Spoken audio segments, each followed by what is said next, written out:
Curious collective সুতাপায় তোমাদের স্বাগত।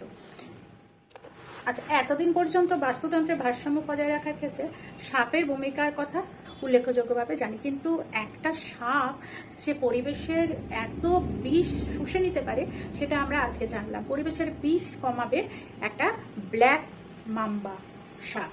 এটা সাধারণত আফ্রিকার প্রজাতি। আজই গবেষণায় দেখা গেছে যে ব্ল্যাক মাম্বা, যার আয়তন থাকে শঙ্খচূড় সাপের থেকে বিশাল বড়, মানে শঙ্খচূড়ের পরেই হচ্ছে ব্ল্যাক মাম্বা।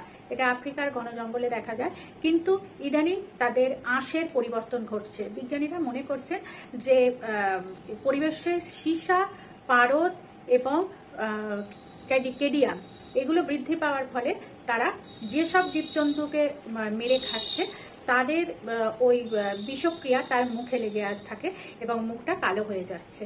সুতরাং তার আঁশটা পরীক্ষা করে দেখা হবে যে ব্ল্যাক মাম্বা কিভাবে পরিবেশ থেকে বিষগুলোকে শুষে নিচ্ছে।